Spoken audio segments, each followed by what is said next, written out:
Greetings, guys. Today I want to talk about what I think is one of the biggest lies in Dota. And this applies to many other areas as well. It goes as following. Practice makes perfect.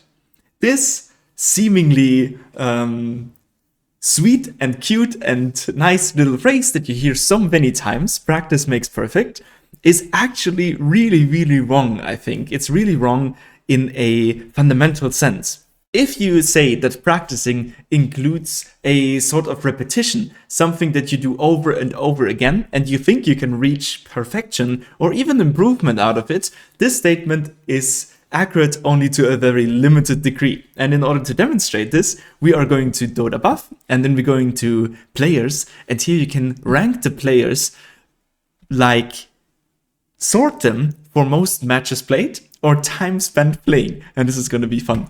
We're going to go for time spent playing, and this is what we find. We find a couple of gentlemen here who have 2 years, 254 days, 6 hours, and a couple of minutes. This equals 34,000 matches played, which is an absolute insane number. And now we're going to go to the calculator and just type this in real quick. For simplicity, let's say we take 3 years and we add this up with 24 hours as well. Oops, doesn't work this way. 3 years times 24 hours. There we go. This is about 26,000 hours played in Dota. And presumably, this is not their only account. It's not too far of a stretch to say that many Dota players have a couple accounts, so I don't really want to know how much time they spend in Dota. What would we expect? Since we would say, well, practice simply makes perfect, what kind of rank would we suggest that those gentlemen have? And this is not a flame against them, I don't know them personally, but let's check it out. I'm just gonna open in new tabs a couple of the players here that we see, and we're gonna go through them, and hopefully their profile is not private, and we're gonna see what they have. Alright, look at this. Herald 2. This gentleman is a Herald 2 with 16,000 matches played, and look at this. Just amazing. Amazing how many games this guy is playing in a day. 9 to 12. Holy guacamole. 16 to 10. Like, what? That's crazy. Okay, maybe it's an exception. Well, this guy is Arcan. This guy is Ancient. Fair enough. Here we have an Immortal player. That's a nice surprise. Another Ancient guy and another Herald and Guardian as well. So we can see that even though we have one individual that reached Immortal after this incredible investment of time, we clearly can see that time alone is not sufficient to result in the improvements that you want to have. What do we have to do instead then? Well, if practice doesn't make perfect, then there seems to be a component that is missing. And this component is feedback. What you need to do is not only to practice, you don't only need to queue for hours and hours without any end. You need to have feedback. You need to analyze the things you're doing.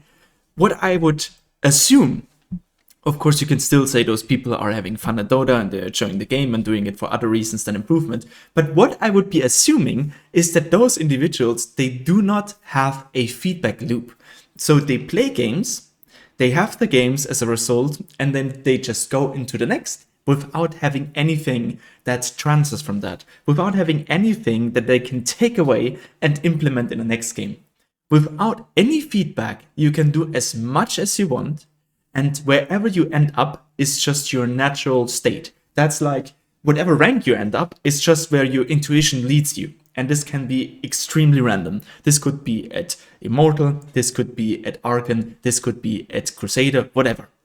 So what we want to do in order to actually improve, we want to emulate what the pros are doing. We want to see what they are doing correct and why it is correct that they are doing what they're doing. We don't just want to say, well, whatever I'm doing, it doesn't apply for me anyways when I watch the pros because they're doing something completely else. They are like 5 stacking. I can't ever implement anything that the pros are doing. We want to say, well, I want to see the reasons why it is correct what they are doing. And then I want to have this ability of reasoning and implement it to my specific scenario. No Dota game is ever the same as the next one. So you could say this about anything. You could watch a Smurf on your own rank, see him stomping the lane, and you could say, well, this doesn't apply to my game. And it's true, because your game is never going to be the same. but the principles and the logic behind the game stays the same pretty much all the time. What we want to have, so to summarize it, is we want to have a lot of games. To be fair, Dota is a complex game and there's many things that you have to learn and it's gonna take some time. People say approximately 1000 MMR equals about 1000 hours of practice. I think this is the average that I've seen in my experience. So we want to have a lot of games, but we don't need a gazillion of them. We want to have a lot of games and then we want to have feedback over those games. So we want to do the boring things. We want to analyze it. We want to look over it. We want to compare it to what the pros are doing, comparing it what better people are doing. We want to be in coaching. We want to be in self-reflecting. We want to be thinking and actively playing Dota in order to improve. Feedback is what brings improvement, not sheer repetition. With that, stay hungry, keep improving, and see you in the next one.